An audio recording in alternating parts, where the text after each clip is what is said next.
Commander Vex Korath adjusted his battle armor with the confidence of someone who had never lost a planetary conquest. His 8 eyes scanned the holographic display, showing the third planet of this unremarkable solar system. Earth, the locals called it. What a pathetic little rock, floating in the void, inhabited by bipedal creatures who couldn't even agree on which patch of dirt belonged to whom. "Sir," his lieutenant, Grak 9, approached with that nervous twitch in his mandibles that meant either good news or catastrophically bad news. "The advanced scouting team has returned from the surface." "And?" Vex Korath's voice carried the tone of someone who expected nothing but overwhelming victory reports. "Well," Grak 9's secondary arms fidgeted with his weapon.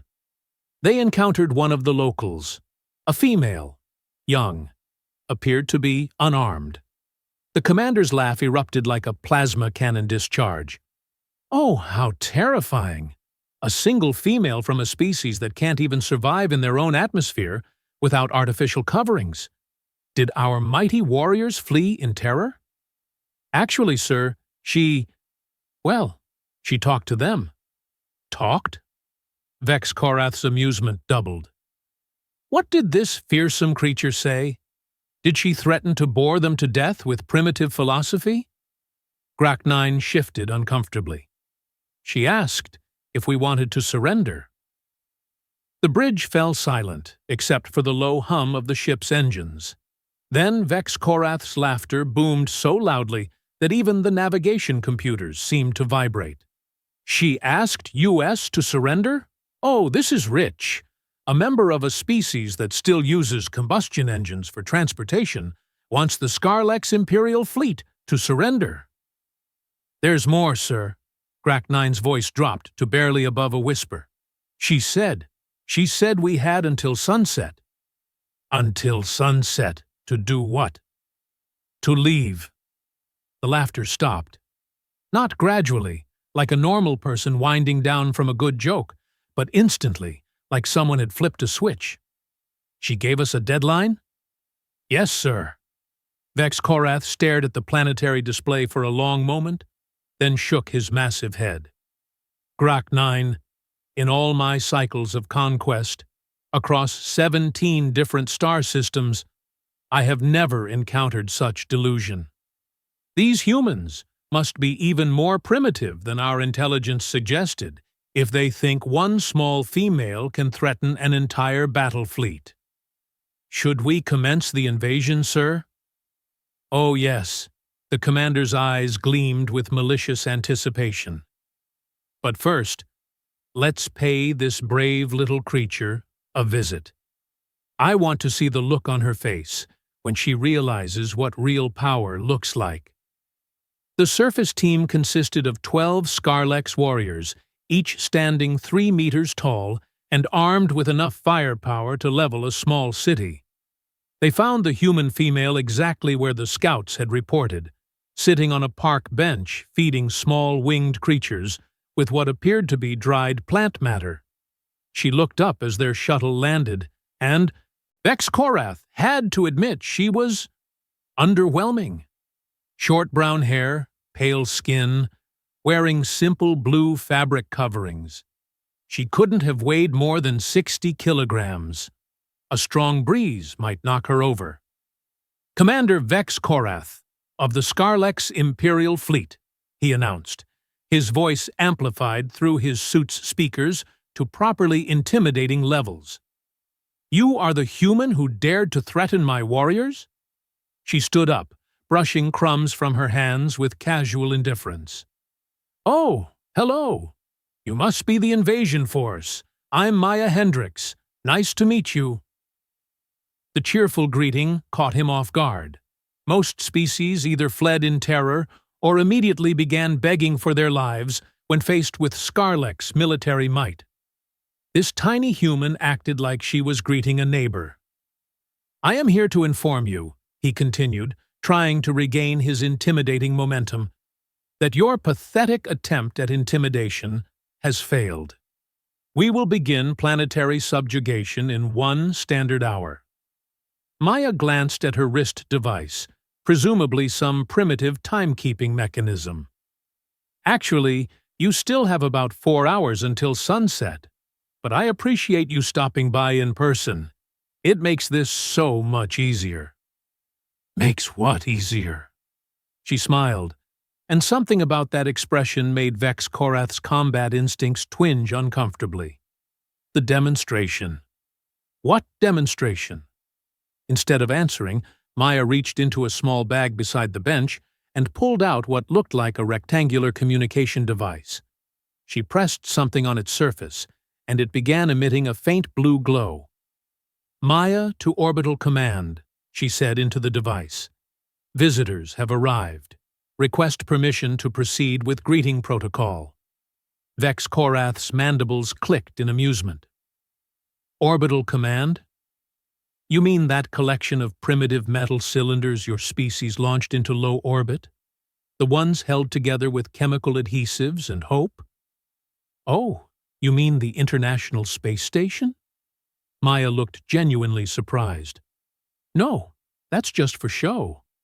I'm talking to the real orbital command." "The real orbital command?" "Well, someone had to keep an eye on things while Earth was pretending to be a primitive backwater planet. Can't have just anyone wandering into the neighborhood without proper clearance." The commander's 8 eyes narrowed. This human's delusion was becoming tiresome. "Listen carefully, small creature. Your species has no orbital defenses, no weapons capable of threatening a Scarlex battlecruiser, no technology advanced enough to pose even the slightest." His words were cut off by a sound that made every warrior on his team freeze. It was a low, thrumming hum that seemed to come from everywhere at once. The air itself began to vibrate. "Permission granted, Maya." A voice crackled from her device. "Cloak disengagement in 3, 2, 1. The sky changed. What had appeared to be empty blue atmosphere suddenly filled with ships. Not primitive rockets or simple orbital platforms, but massive, gleaming vessels that dwarfed even the Scarlex battlecruisers. They materialized as if they had been there all along, hidden behind some kind of advanced camouflage technology. Vex Korath's jaw dropped so far, his breathing apparatus nearly fell out. That's impossible. Our sensors showed nothing." "Oh, your sensors work fine," Maya said conversationally. "We've just gotten really good at not being seen when we don't want to be. Comes in handy when you're trying to maintain the illusion of being a primitive species." "Illusion?" She nodded cheerfully. "Earth's been part of the Galactic Defense Network for about 200 years now. But we found it was much easier to let potential invaders think we were helpless rather than advertise our capabilities. Less paperwork that way." One of Vex Korath's warriors, a young soldier named Thrax 7, raised his weapon with shaking hands. "Sir, should we attack?" Maya turned to look at him with the expression of a teacher addressing a particularly slow student. "Oh, sweetie, you really don't want to do that." "Why not?" She pointed upward. "See those ships? Each one carries enough firepower to crack a moon in half. But that's not the scary part." "What's the scary part?" "The scary part is that those aren't warships." Vex Korath felt his blood temperature drop several degrees. "If those aren't warships, then what are they?" "Traffic control." The silence that followed was so complete that everyone could hear the gentle chirping of the small winged creatures Maya had been feeding earlier. They seemed entirely unconcerned about the massive revelation currently unfolding above their heads. "Traffic control," Grak-9 whispered through the communication link. "Well, yes," Maya explained patiently. "When you have thousands of ships coming and going from a planet every day, you need something to manage the flow. These are just the local coordinators. The actual defense fleet is stationed out past Jupiter. How many ships? Vex Korath's voice had lost all its earlier bravado. Maya considered the question seriously. In the local defense fleet? Oh, maybe 50,000 or so. Give or take a few hundred depending on rotation schedules. 50,000 warships, plus support vessels, logistics ships, medical frigates, communication relays. She shrugged. It adds up quickly. Commander Vex Korath, conqueror of 17 star systems, veteran of 100 battles, felt his knees go weak. But your civilization appears so primitive. You still use fossil fuels. You fight wars with chemical explosives. Oh, that's just for show, Maya waved dismissively. Can't have every two-bit wannabe conqueror thinking Earth is worth invading. Much better to let them assume we're easy pickings, then politely explain the situation when they arrive. You've done this before? Oh my, yes. The Zephyrian Collective tried to invade about 15 years ago. Lovely people, actually. Very apologetic once they realized their mistake. We helped them relocate to a nice uninhabited system in the Andromeda Spiral. The crystalline hive mind attempted something similar about 8 years back. Vex Korath's mandibles clicked nervously. The crystalline hive mind was a legend among military commanders, a force so powerful they could consume entire solar systems. What happened to them? Oh, they're doing well. Turns out they just needed someone to talk to. They've got a lovely little corner of the galaxy now, where they can expand peacefully without bothering anyone. We still exchange holiday cards. The device in Maya's hand crackled again. Maya, this is Admiral Torres. We're showing Scarlex battle formations approaching the outer system. Should we intercept? She pressed the communication button. How many ships, Admiral? Looks like their entire invasion fleet. Maybe 300 vessels. Maya looked up at Vex Korath with sympathy. Is that your whole fleet, Commander? He nodded mutely. Admiral Torres, please extend standard greeting protocols to the Scarlex fleet. Let them know they're welcome to observe from a safe distance, but recommend they maintain position beyond the asteroid belt for their own safety. Copy that, Maya. Greeting protocols initiated. As if to emphasize the point, the massive ships overhead began to move with impossible grace and precision. What had appeared to be a small orbital presence expanded into a formation that blocked out significant portions of the sky.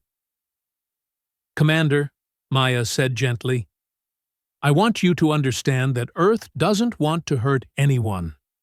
We've had enough of violence for several lifetimes, but we also can't allow aggressive species to threaten our friends and neighbors throughout the galaxy. Friends and neighbors? The Galactic Defense Network protects over 12,000 inhabited worlds. We take that responsibility very seriously. Vex Korath sank down onto the park bench beside her, his massive frame making the simple furniture creak ominously. My invasion fleet is perfectly safe as long as they follow Admiral Torres's recommendations. We're not in the business of destroying ships unless absolutely necessary. But we came here to conquer your world. Maya patted his armored shoulder with the kind of gentle sympathy usually reserved for confused children. I know, sweetie.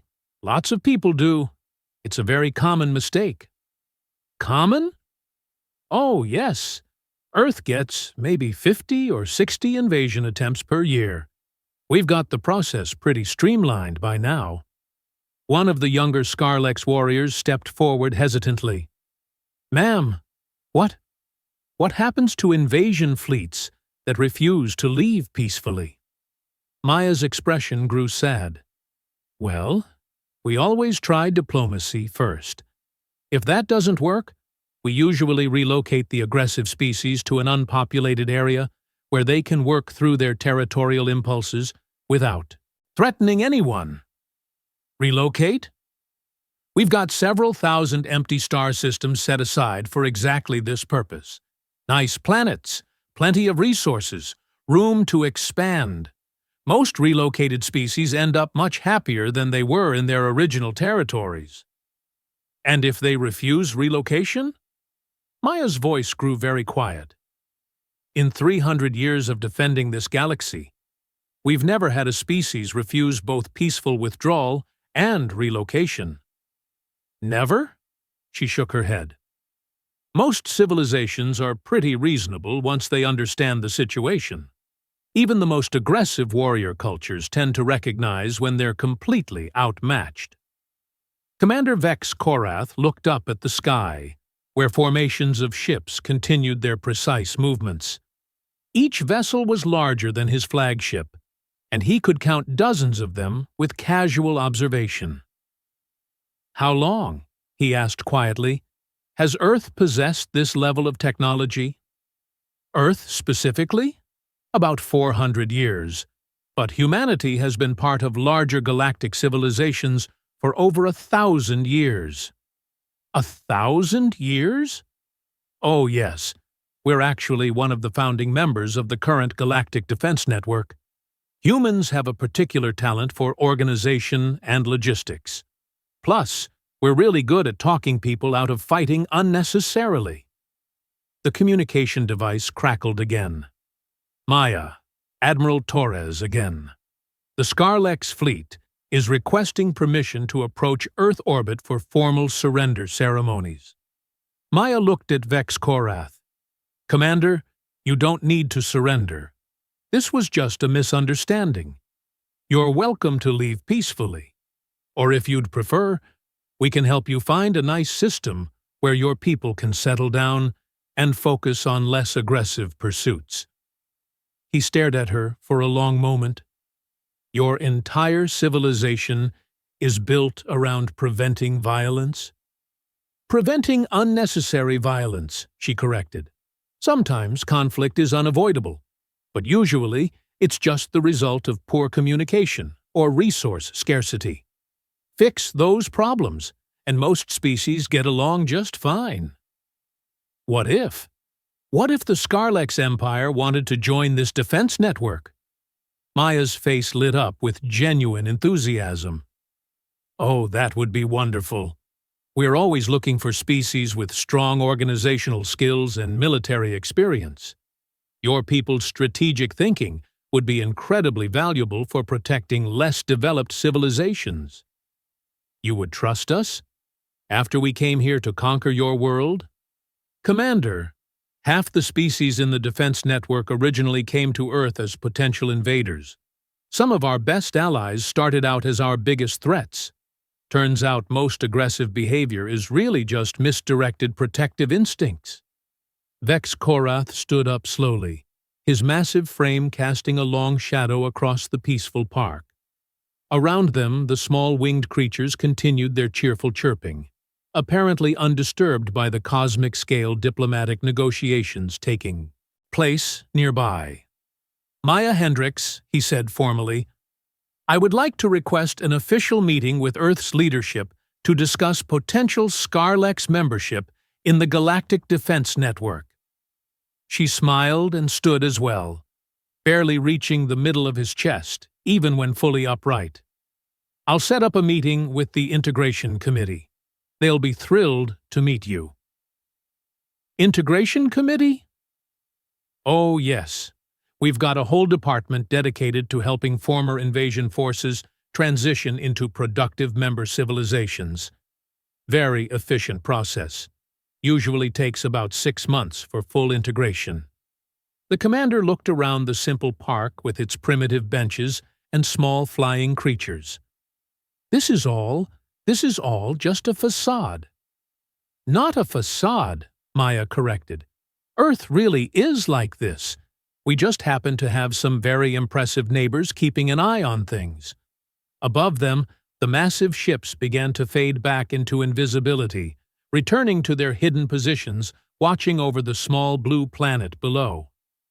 The afternoon sun continued its steady progress toward the horizon, and Maya glanced at her wrist device again. "Well," she said cheerfully, "we still have about 3 hours until sunset. Would you and your team like to stay for dinner? The Integration Committee always likes to meet potential new members in a relaxed setting."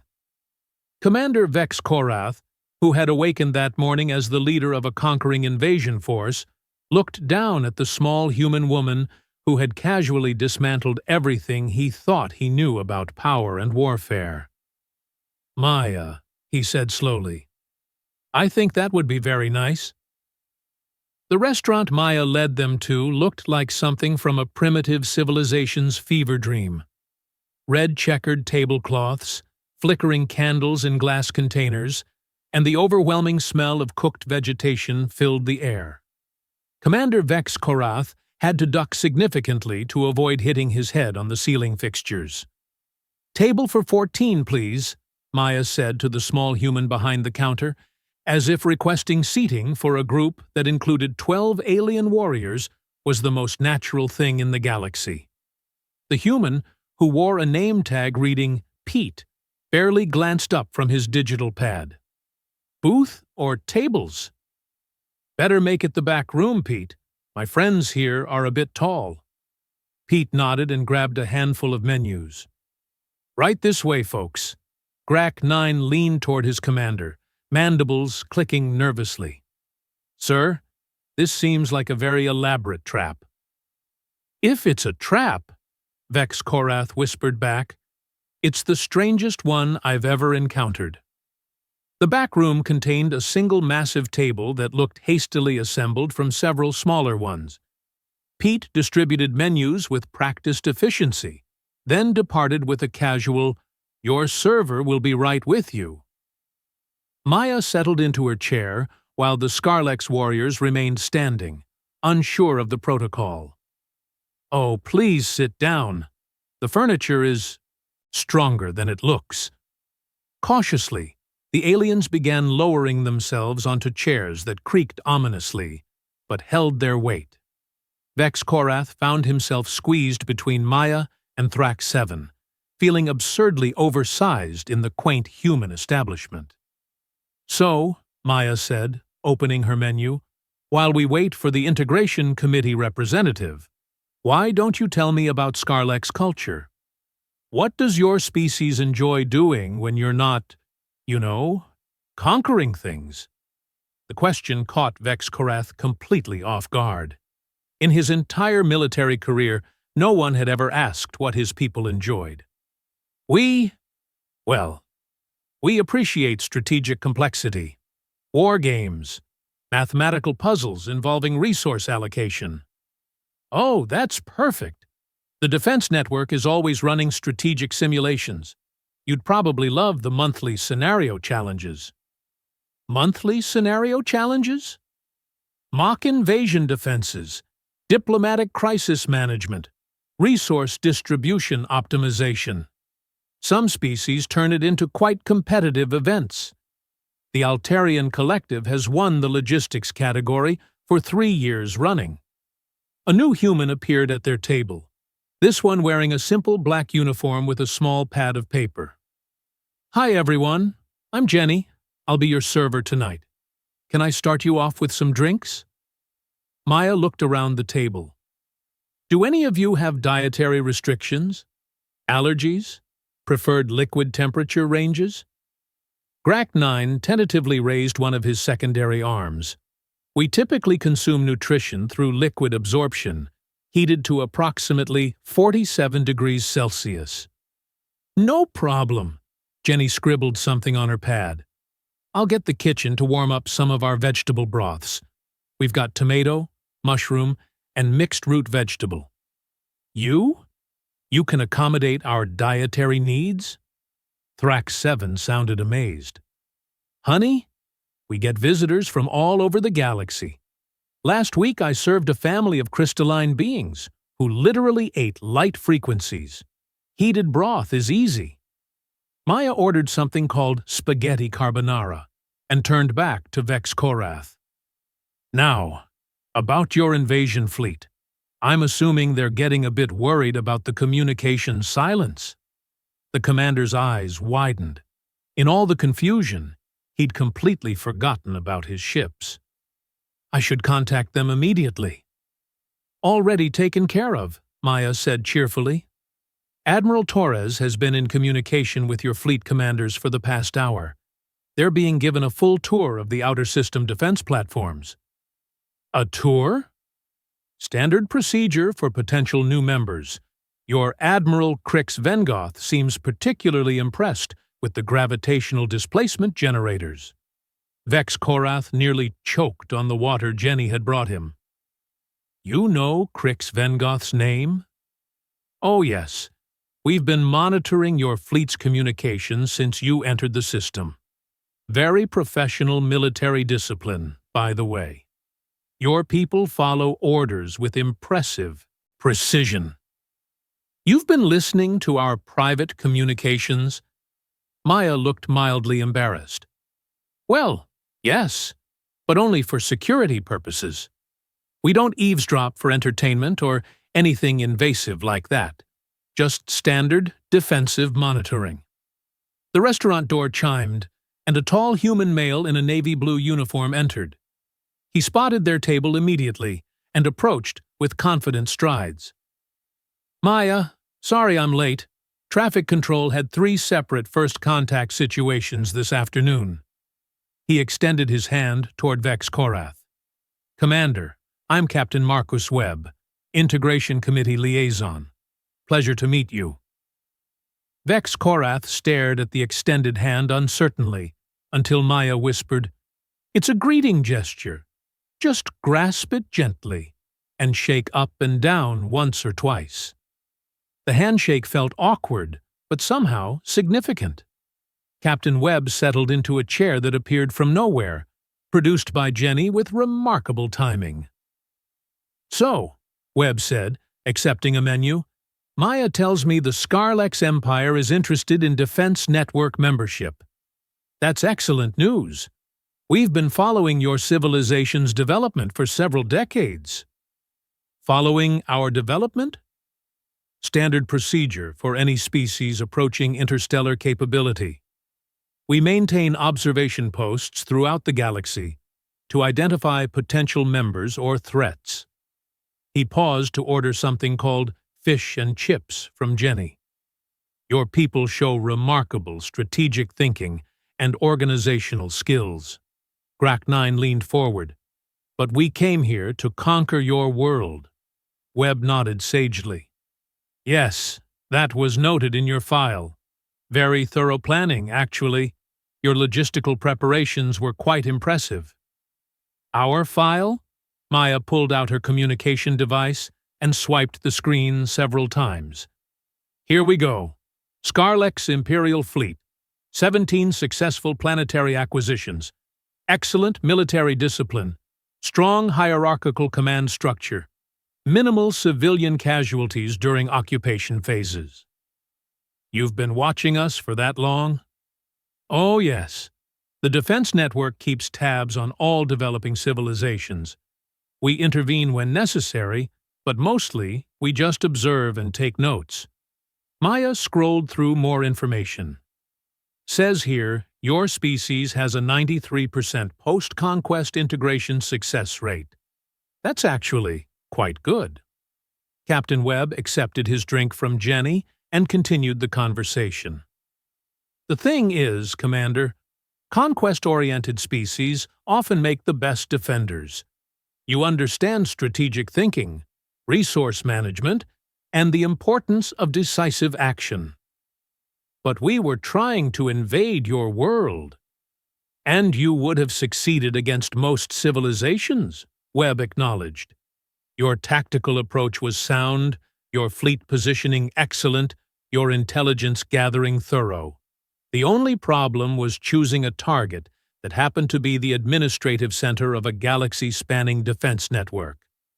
Jenny arrived with the steaming bowls of broth for the Scarlex warriors and Maya's pasta dish. The aliens examined their food cautiously before Vex Korath tentatively tasted his portion. His eyes widened with surprise. This is actually quite pleasant. Earth cuisine has had a lot of influences over the years, Maya explained between bites. When you're hosting diplomatic meetings with hundreds of different species, you learn to cook for varied palates. How many species are currently in the defense network? Thrax 7 asked. Captain Webb considered the question. Active members? Approximately 847 different civilizations. Associate members and protectorates bring the total to just over 3,000. 3,000 civilizations working together peacefully? Mostly peacefully, Maya corrected. We still have the occasional disagreement, but violence is extremely rare. Usually conflicts get resolved through mediation, resource-sharing agreements, or relocation assistance. Grak 9 set down his spoon carefully. What would be expected of the Scarlex Empire as members? Standard member obligations, Webb replied. Contribute to collective defense efforts, assist with crisis response, participate in diplomatic initiatives, share technological innovations beneficial to member species.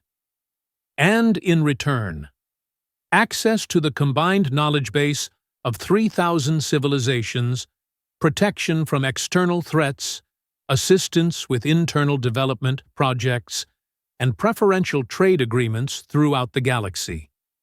Vex Korath felt a strange sensation in his thoracic cavity that he eventually recognized as excitement. Our military experience would be valued? Incredibly valued, Webb emphasized. We're currently facing several challenges that require exactly the kind of strategic expertise your species possesses. What kind of challenges? Maya and Webb exchanged a look that suggested they were entering more serious territory. Well, Maya said carefully, there are indications of aggressive expansion from outside our galaxy. Long-range sensors have detected what appear to be massive fleets approaching from the void between. Void between. Empty space between galaxies, Webb explained. We've had no contact with whatever civilizations might exist there, but recent observations suggest they're not particularly friendly. How massive are these fleets? Preliminary estimates suggest numbers in the millions of ships. The table fell silent except for the quiet sounds of eating and the background chatter from the restaurant's main dining area.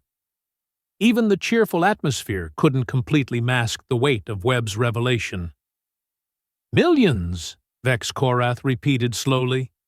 Which is why we need species like yours, Maya said. Civilizations with actual military experience and strategic thinking. Most network members have been peaceful for so long, they've forgotten how to plan defensive operations.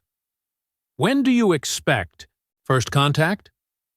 Best estimates put their arrival at somewhere between 50 and 200 years from now, Webb replied. Plenty of time to prepare, but preparation on this scale requires coordination between thousands of worlds.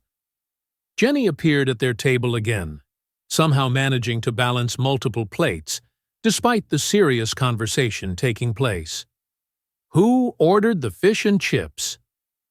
The normalcy of the question in the midst of discussing galaxy-scale military threats struck Vex Korath as profoundly absurd. Here they were, planning defenses against an invasion force of millions of ships, while a cheerful human served fried food and asked if anyone needed extra napkins. Maya, he said slowly, is this how Earth always handles crisis management? Casual dinner meetings in primitive restaurants? She grinned around a mouthful of pasta. Some of our best diplomatic breakthroughs have happened over shared meals. There's something about eating together that makes even the most complex negotiations feel more manageable. The Tylarian peace accords were literally written on napkins in a coffee shop, Webb added helpfully. Coffee shop? Small establishment serving heated plant-based beverages and simple food items, Maya explained. Very popular for informal meetings. Thrak 7 spoke up hesitantly. If the Scarlex Empire joins the defense network, would we be expected to abandon our territorial holdings? Not at all, Webb assured him. Your current territories would become network protectorates, with full Scarlex administrative authority. The only change would be that other member species could request passage rights or emergency assistance. And our military traditions would be preserved and respected. In fact, we'd probably ask you to help train defense forces from species with less military experience. Vex Korath pushed his empty bowl away and leaned back in his chair, which creaked alarmingly under his weight. Captain Webb, Maya, I believe I speak for my entire command structure when I say the Scarlex Empire would be honored to join the Galactic Defense Network. Maya clapped her hands together with delight. Oh, wonderful! Jenny, could we get some of that chocolate cake to celebrate? Coming right up. Webb pulled out his own communication device. I'll start the integration paperwork immediately. We can have preliminary member status approved within 48 hours. That quickly? Well, you've already passed the most important test, Maya pointed out. Which test was that? She gestured around the restaurant, where Scarlex warriors were now chatting quietly with Jenny about dessert options while Captain Webb coordinated with Defense Network headquarters. You chose diplomacy over violence when presented with overwhelming force. That's exactly the kind of judgment we need in member civilizations. The sun was setting outside the restaurant windows, casting long shadows across the simple human establishment. Vex Korath realized that Maya's deadline had been more than just a clever negotiating tactic. She had genuinely given them until sunset to make their choice, and somehow, in the span of a single afternoon, everything had changed. Maya, he said quietly, when you first approached my advance team, did you know this was how the situation would resolve?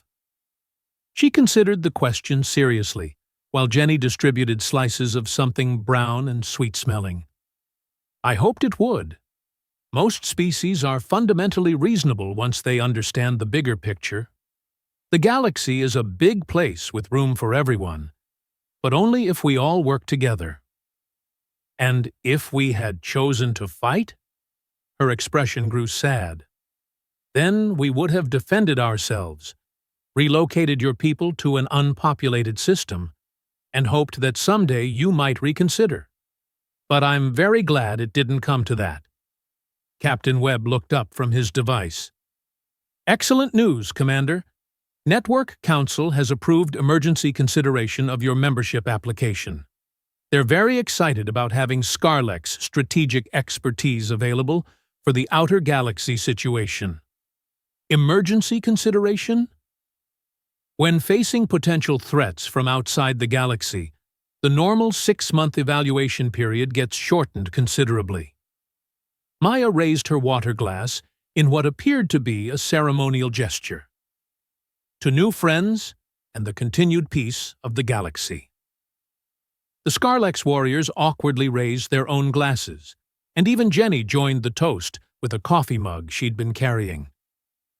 To new friends, Vex Korath repeated, and realized that for the first time in his military career, the words felt more important than any battle victory he'd ever achieved.